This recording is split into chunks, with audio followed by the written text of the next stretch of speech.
behold, thou shalt conceive in thy womb, and bring forth a son, and shalt call his name Jesus. He shall be great, and shall be called the Son of the Highest. And the Lord God shall give unto him the throne of his father David, and he shall reign over the house of Jacob forever, and of his kingdom there shall be no end. For unto us a child is born, for unto us a child is born, unto us a son is given, unto us a child is born.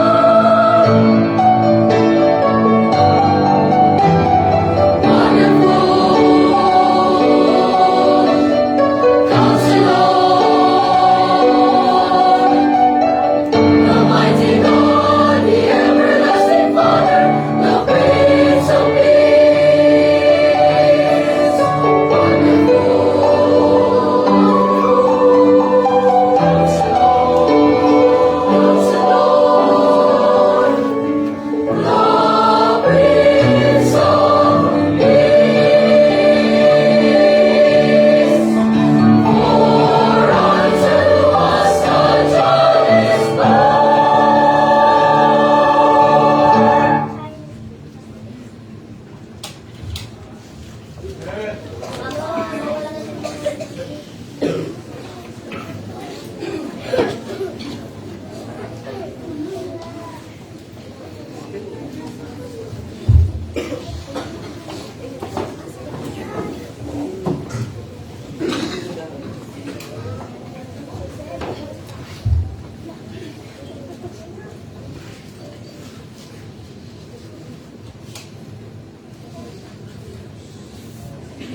Dumating na tayo sa huling kaso ngayong araw. Kung ang bawat isa ay handang magpasensya pa, sisikapin natin na tayo ay makauwi sa lalong madaling panahon para ipagdiriwang ang katarasyohan. Mrs. Santos, ano ang susunod na kaso? Judge, ang susunod po ay ang defendant na may sakdal ng paglabag sa anti-drunk driving at fleeing the scene of accident. Your Honor, pwede po ba kami makahingi ng pabor? Hello, Erin. Merry Christmas. Merry Christmas din po, Your Honor. Sa tingin ko, madaling kaso lamang ito. Pero heto, ang isang abogado ang nagsasabi na hindi pala ganun kadali yun. Sorry po, Your Honor. Kung mamarapatin niyo po na bigyan ako ng maikling palugit para po makausap ko ang aking kliyente. Wala po kasi kaming sapat na oras para maghanda. Elena naman, wag mo nang pahabain pa to. Isa na namang isang hearing tong kaso na to. Malalaman natin kagad sa araw na to ang may sala. So bakit kailangan pa nating i-delay? Hindi ito kahit ano lang at alam mo yan, Lisa. Mrs. Cruz, pwede kitang pagbigyan ng maikling oras. Pero hindi dapat lalampas sa isang oras para na rin ang kliyente mo ay hindi mag-celebrate ng Christmas sa loob ng cell. Kaunting minuto lamang po kami, Your Honor. Sige, makipag-usap ka sa kliyente mo at magkita tayo after 45 minutes. Salamat po, Your Honor.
Baka di mo alam, ang pag-iko sa isang sulok at pagtatakip ng mukha sa judge ay isa aking hinalang kilos.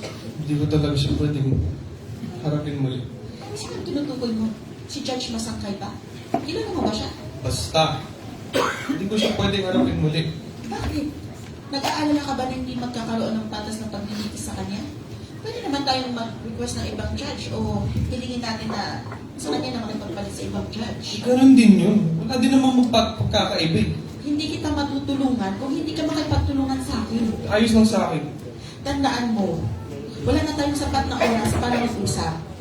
Dapat mong sabihin sa akin kung ano talaga ang nangyayari. Tulad ng sinabi ko sa'yo sa phone, nakatulog ako habang nagmamaneho. Ganun lang kasimple yun. Aksidente lang talaga naman ang nangyari. Hindi ka ba lango sa alak mo? Hindi. Sinabi ko na rin yan sa pulis at sa isa pang attorney. Hindi ko maintindihan kung bakit pa ulit-ulit mo tinatanong sa akin yan.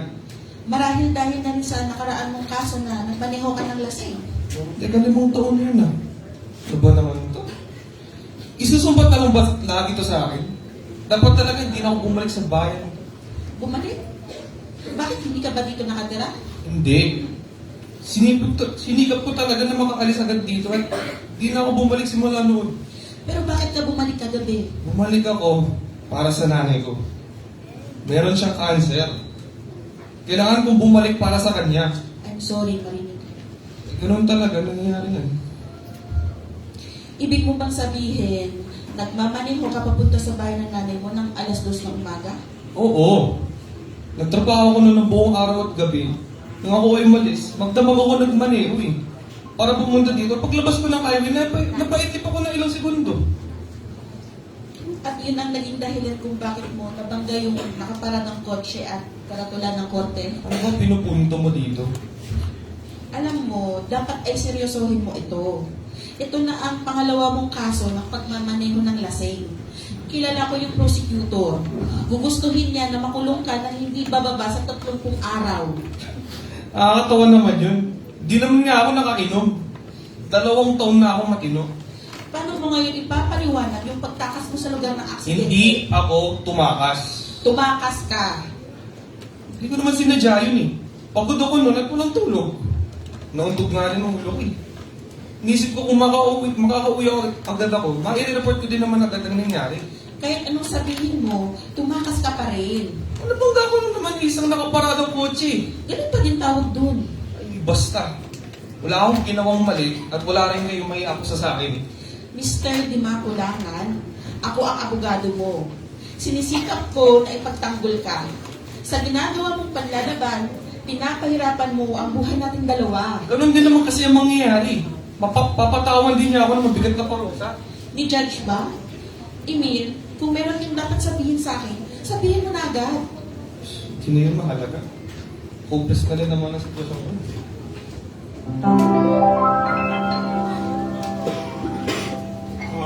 Mrs. Santos, pasensya na nga pala sa Wala ka naman po, Judge. Sigurado po ako na nag-e-enjoy sila sa matamis na usapan nila dahil sa oras na binigay nyo. Nakakalungkot nga lang kung makita ng isang public attorney ay inaabuso ang kabutihan nyo. Nasa ayos pa rin naman tayo. Nais kasi natin na siguraduhin na ang bawat panig ay mabigyan ng patas na representasyon. Magtiwala po kayo, Your Honor. Lahat ng pumasok sa ganitong pagkakataon sa korte ay guilty na agad. Otherwise, wala na sana sila sa ganitong sitwasyon. Yan ay isang nakapanlulungo na pananaw sa justice system. Ang sinasabi ko lang po, sa tinagal na natin sa ganitong trabaho, nakita na natin na pare-pareho lang ang lahat ng mga sanggano sa lipunan. No, dapat alalahanin mo din ng mga tao rin yung tinutukoy mo. Tama po. At yan nga po ang likas ng tao. Ang kriminal dapat lang naparusahan. Dahil kapag hinayaan lang po natin yung mga yan, babalik ulit sa dating masamang gawain. Nakikita ko ang matibay na paninindigan mo sa katarungan. Pero baka nakakalimutan mo, ang hustisya dapat may kuwang ang awa, kapatawaran at pagkakataon na magbagong buhay. Kaya ang konsepto ng hustisya, innocent until proven guilty. Teka, Your Honor, parang nag-iiba na po yata tayo sa paksa na pinag-uusapan natin. Hindi naman. Pinapaalala ko lang sa iyo na walang taong perfecto. Kung wala ang biyaya ng Diyos, ang bawat isa sa atin ay maaaring mahulog sa lahat ng uri ng kasamaan. Yun nga po, Judge. Alam ko po na nagtuturo kayo sa Sunday School. Pero hindi naman po to Sunday School lesson lang eh. Hindi po to isang maliit na problema lang ng kasamaan. Alam ko po na dapat patawarin ng may sala. Pero hindi po yung masamang gawain na nakakasakit sa iba. Mrs. Santos, sabi ng Bible, we are all sinners. And we like sheep have gone astray. Lahat tayo deserving ng judgment ng Diyos. Eh sino po ngayon ang marugdog sa atin ng pananaw? Yan po ay isang nakapanlulumong bagay. Bisperas pa naman ang Pasko. Ganun nga yun. Kung doon matatapos ang story. Pero panimula pa lamang ito. Dahil may Pasko, pagpapaalala sa atin ito na sa makasalanan na ang takot at kawalan ng pag-asa ay magbibigay ng daan sa tunay na kagalakan.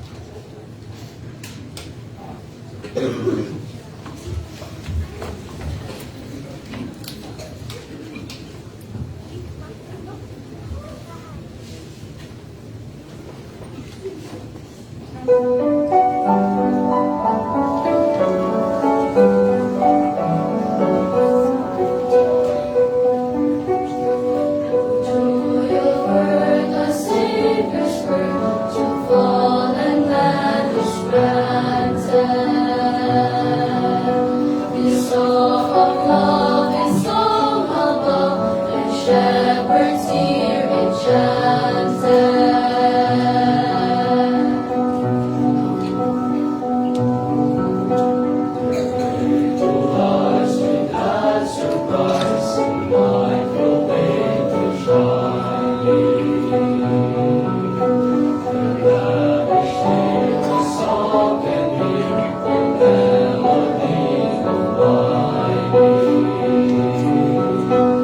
Glory be in highest heaven, to God through years of agony. On earth may peace and love increase, goodwill to man descending.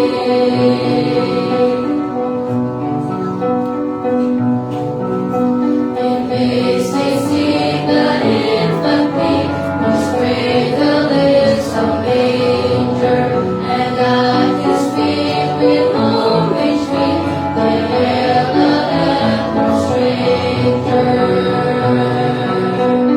Joy over the Savior's birth, so solemn that is granted, may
Basta tandaan mo, dapat maging magalang ka at honest. Masasabi ko, mula sa aking karanasan dito sa Korte, na mapalad tayo na si Judge Masangkayan, nakatalaga ng judge ngayong araw at hindi si Judge Reyes. Mrs. Cruz, handa na ba ang iyong kliyente? Opo, Your Honor. Salamat po sa inyong pasensya. Sa iyo din, Lisa. Kung gano'n, pwede na ba tayo magsimula? Yes.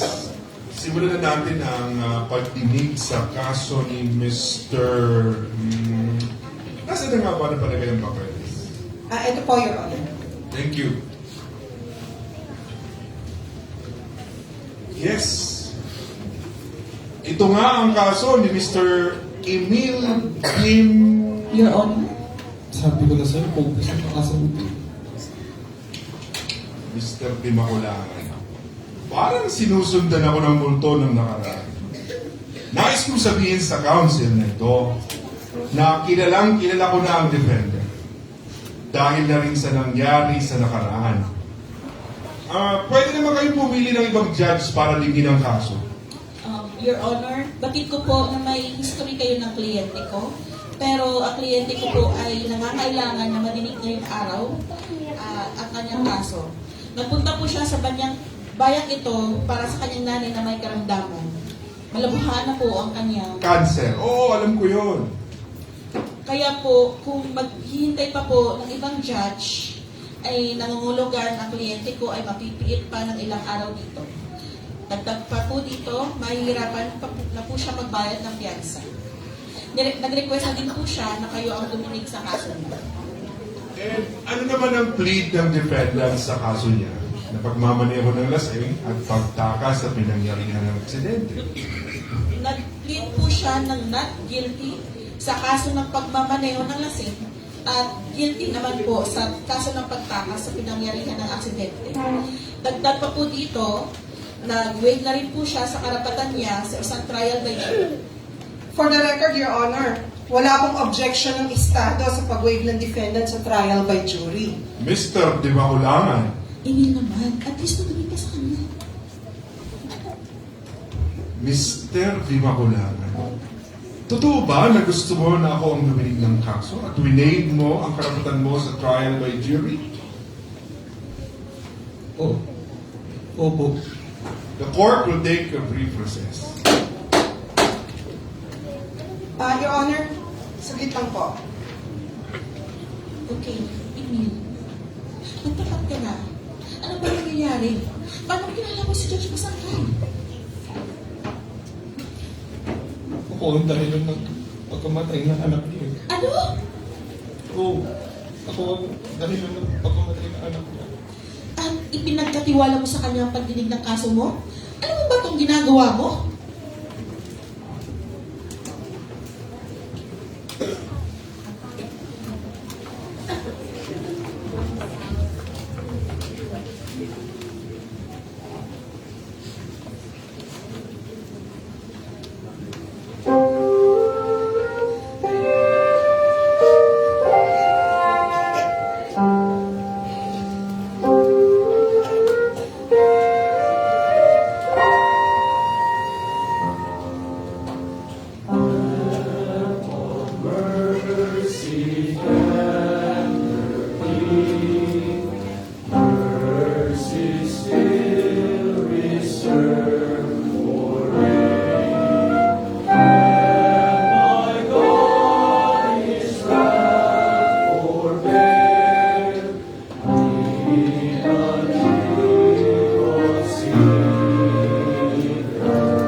Napakahangal ko nun.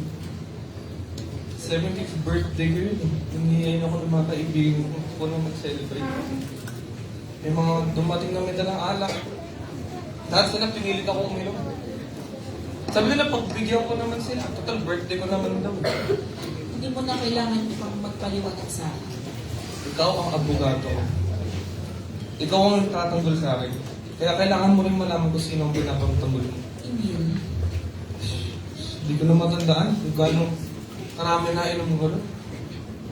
Bigla ko lang naalala na paggabi na pala, baka mag-alala si nanay. Pinipigilan pa nila ako. Pero umalis pa rin ako kahit alam ko nalasing na ako. Iisip ko, kakayanin ko pa rin magpanin. Maayos naman ako ng simula. Nagbigla na lang ako kumabig sa kabilang linya. Nagja-jogging pala doon. Nagpa-practice siya para sa laro nila sa school. Hindi ko siya nakita. Siya yung aksidente. tama ka. Aksidente talaga yun. Pero hindi ko naman kasi. Teka, ano ba ito sinasabi? Sa kano ko nga yun. I'm sorry. Sorry din po. Kasi natapos na po ang buhay ko nung gabi niya. Emil, hindi ko masasabi na alam ko ang pinagdadaanan mo. Pero, di ba pinagdusahan mo na yun? Di ba pinagbayaran mo na yun sa loob ng kulungan? Pagpatay. Pagmamaneho ng asin. Pagpatay. Di ba nakakilabot na pananalita? Nakapatay ako, nakatulan ako at ako lang ng 2 taon. Pero napalaya dahil sa mabuting asal sa loob. Dahil siguro ikinonsider na yung bata kong edad nun. Hindi ka ba nakasumpong ng kapalataya na nabigyan na yun ng hustisya? Kanino hustisya? Patay pa rin si Jason at ako pa rin ang nakapatay sa kanya. Oo, napagdusahan ko kasalanan ko sa bilangguan. Pero di pa rin naman ibabalik yung buhay ni Jason. Kaya, paano ko matitignan ng mukhaan si Judge? Kahit siguro isa pang beses lang. Kailangan mo nang mag-move on sa nangyari at mabigyan ng panaguhan. Alam mo, kapag ikaw ang naging sahig ng pagkamatay ng isang tao, hindi ka na magkakaroon ng normal pa naman. Hindi na ako makaka-move on. Isa itong utang na hindi ko na kayang bayaran. Sinubukan mo bang humingi ng counsel sa isang doktor o sa isang counselor? O mas mainam na sa isang manggagawa ng simbahan? Wala namang gugustuhin na makita ako sa simbahan. Lalo na walang gugustuhin na ako pumunta sa langit. Hindi ako deserving na pumunta doon. Alam naman ng lahat yan. Wala ni isa man sa atin ang dapat mag-decide kung sino ang deserving o hindi sa langit. Sorry po, Your Honor. Handa na po kami. Okay lang. Hindi ko rin naman sinasadyang pumasok sa usapan ninyo. Hindi ko lang inaasahan na pinag-usapan nyo ay tungkol sa karera ng langit. Ito ang dahilan kung bakit tayo may pagdiriwang sa panahon ito. Ang sinasabi niyo po ba yung Christmas? Yes, Ellen.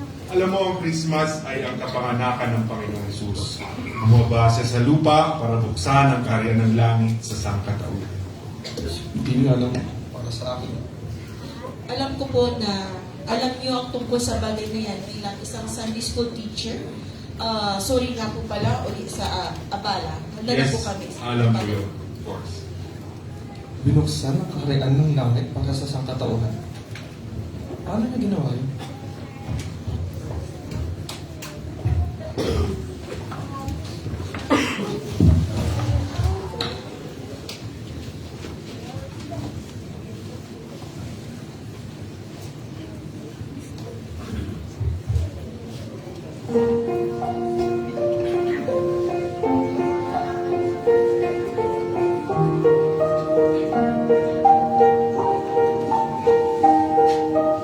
Morning poverties and rags, morning rumors, gold is grass, born the Prince of pure and chaste. Hallelujah, born of God, sent to comfort, sent to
nakita na sumusuray at nadadapa ang kliyente ko. Hindi nga siya nagtago gaya ng gustong palabasin ng panyero. Eh, bakit di mo panoorin ang video? Sa totoo lang, patutunayan ko na hindi sinasadya ng kliyente ko na umulis sa lugar ng aksidente. Gulong-gulo siya. Gulong-gulo siya noon dahil sa pagod at puyat, dagdag pang desperado pa siya makita ang nanay niya na sa tingin niya ay maaaring mamamatay anong oras. Hindi nga sumagay sa isip niya na mali ang kanyang desisyon. Nakatulog lang talaga siya habang nagmamaneho at lalong hindi siya lasing sa sandaling yun. Your Honor, tulad po ng sinabi ko, napakarami pong ebidensya na siya ay nagmaneho ng lasing. Balikan po natin yung pangyayari, no? Di po ba ang pagtakas ay tanda na guilty siya? Parang ka talagang sirang plaka. Yung bakat ng gulong at yung laki ng pinsala, plus yung oras ng pangyayari at ang pinakamatindi nito, tinakasan niya yung aksidente. So, anong makatawirang dahilan para tumakas? Your Honor, Isa lang ang dahilan. Lasing siya at natatakot siya na matuklasan yon. Paano mo nga naman itetest sa alcohol ang isang taong wala doon? O, naintindihan mo na. ang dami kong objection sa sinabi niya. Di ko na alam anong una eh. Ay, kung tapos na kayo sa mga teatro ko yung palabas, pwede na kayong maupo. Naniniwala ako na pwede na nating isarado ang kaso ito. Napakinggan ko ang mga argumento ninyong dalawa, pati na rin ang testimonya ng defendant. Ang nangyari, paikot-ikot lang kayo sa talagay. Narinig ko na rin ang pareho ninyong closing statements at handa na akong ilabas ang aking desisyon. Tandaan mo, ano man ang kalabasan nito, pwede pa rin tayo mamagilan. Ma'am, wag na lang po. Tadhana ang nagdala sa akin dito. Marapat lang na tanggapin po ang pasya ng korte. Wala na po akong magtuto. Mr. Dimakulangan, please rise.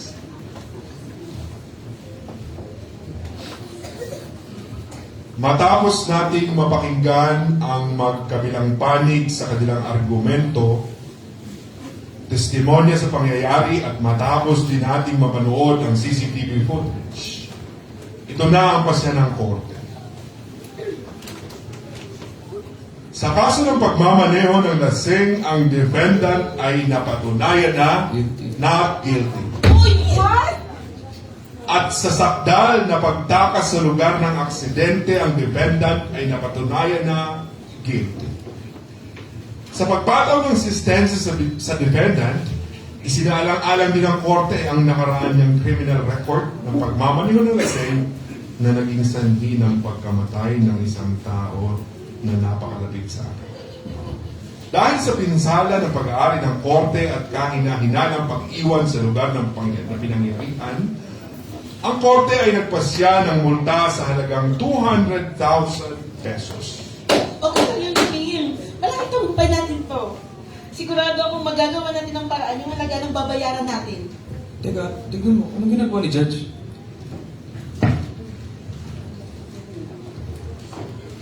Mrs. Santos, ito ang halaga na dapat bayaran ni Emil. Gustong kabayaran na yan. At kung meron pang karagdagan na hindi covered ng kanyang insurance, ako na ang magbabayad.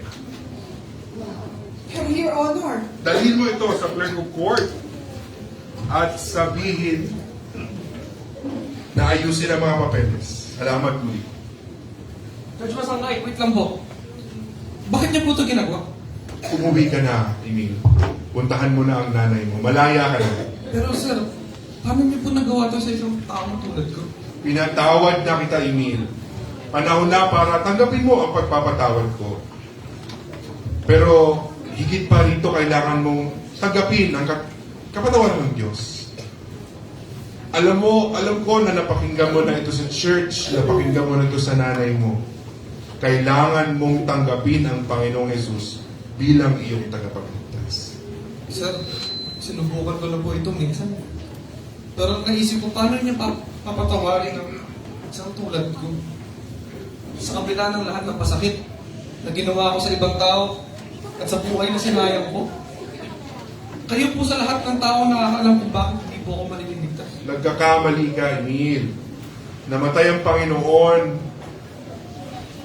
para sa iyo. Mahal ka niya. Siya lamang ang tunay na makapagpatawad sa iyo at hinihintay ka niya. Mangyayari po ba lahat yun sa akin sa inyo?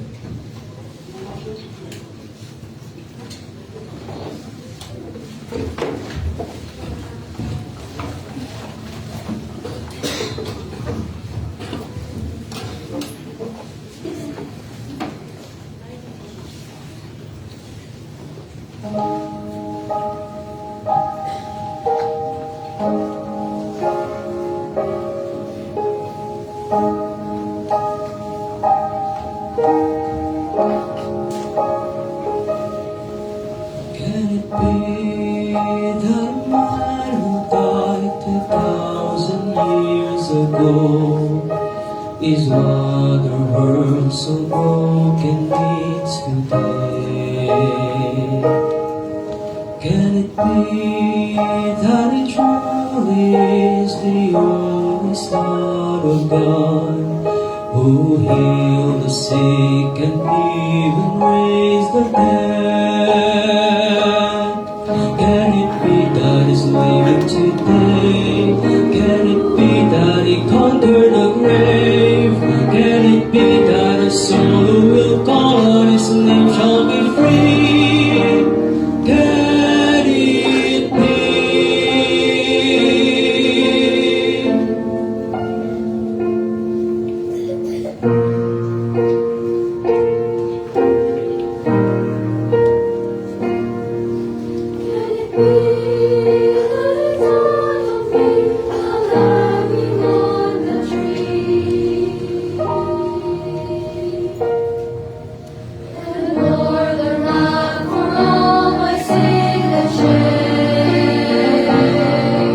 Can it be His amazing love is merciful and free? To die for me, the one who caused his pain. Can it be that he's living today? Can it be that he conquered the grave? Can it be that the soul will call on his name shall be free? Can it be?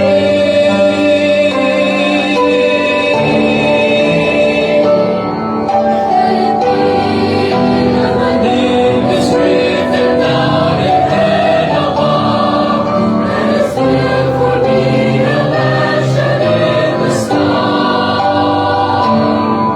Can it be that you can sing the song of the redeemed, and boldly can approach the throne on high? Can it be that he's living today? Can it be that he conquered the grave? Can it be that the soul who will call on his name shall be free? Can it be? Can it be?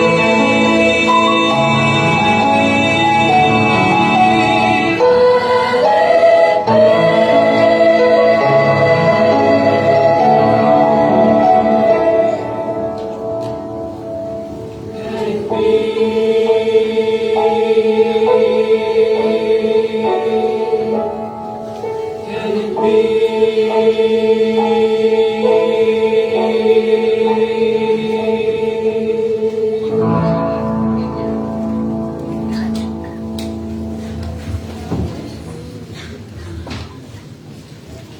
Emil, ang sabi ng Bible, if thou shalt confess with thy mouth the Lord Jesus, and shalt believe in your heart that God has raised him from the dead, thou shalt be saved.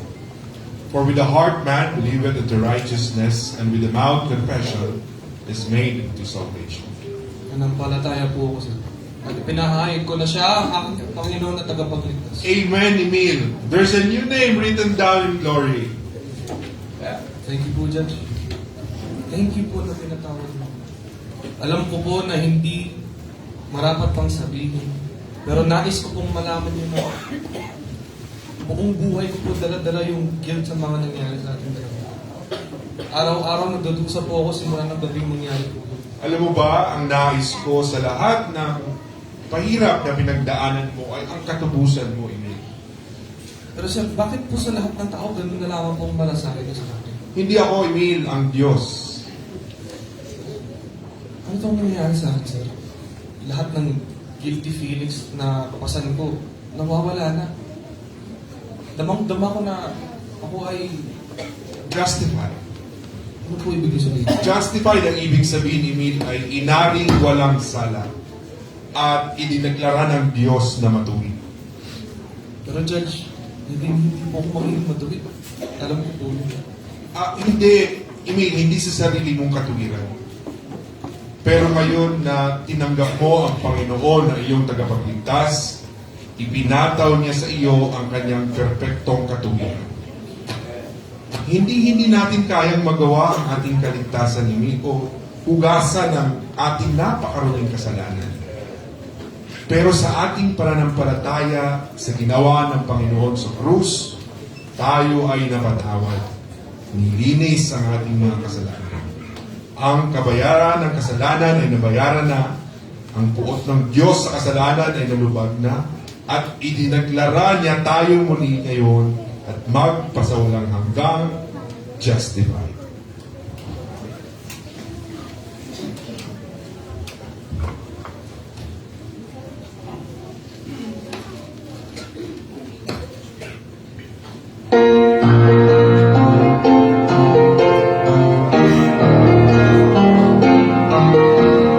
Justified by faith alone, peace with God through Christ the Son. Righteousness not of my own, I will stand before the throne, justified.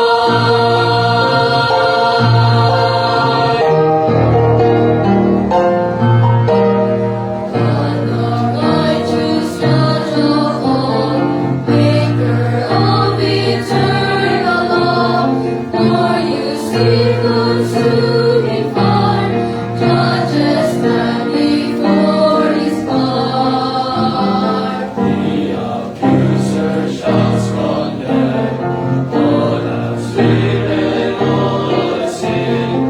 Perfect justice, Lord, in man, is the mortal guilty man. Justified by faith alone, peace with God through Christ the Son. Righteousness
pwede po Lisa. ba kayong makausap saglit? Of course. Aminin ko na nakaka-touch po talaga yung nangyari kanina yung pag-uusap nyo, pero sana po huwag niyong mamasamain. Kasi hindi ko po talaga maintindihan na napakadali ko siyang pinatawad. Lisa, hindi ganon kadali. Eh sir, yun na po ang napakagandang pagkakataon para maipaghiganti ang kamatayan ng anak ninyo. Hindi nga niya natapos sa bilangguan yung sentensya at na dapat siyang mabilanggo, di po ba? Hindi ko po maintindihan ang ganitong uri ng pagpapatawad. Feeling ko tuloy, di nyo talaga gusto ng hustisya. Justisya? Mrs. Santos, bilang isang judge nais ko ang justisya. Lagi kong sinasaliksik at inaaral ang patungkol sa justisya. Ang naisin ko nga at pag-asa ay walang hanggang justisya. Kaya hindi ito yung justisya na iyo at akin. Sorry po, no? Alam ko po yung pinupunto nyo. Pero di ba, Your Honor, ang hustisya naman talaga ay sa Diyos? Yun na nga, anong saysay ng justisya kung wala ang awa? At para saan ang awa kung wala ang justisya? Pero paano yun nangyari sa anak niyo? Alam ko, masakit sa akin bilang ama na mawala ng anak. Pero nung nalaman ko na merong isang ama na nawalan din ng anak at ang dahilan ng pagkawala ng kanyang anak ay ang mga taong nagbibigay ng pasakit sa kanya. Guilty ako doon. Ikaw din, Lisa. So, tinatanong mo ako ngayon kung paano akong nagpatawad ng gano'n. Simple lang. Dahil pinatawad din ako. Ganon din ikaw. Kaya napatawad ko si Emil dahil ako ay isang pinatawad din na makasama. At dahil sa kapatawaran na iyon ay nakamit ko ang kalayaan, kapayapaan at kagalakang hindi matutungpa sa akin.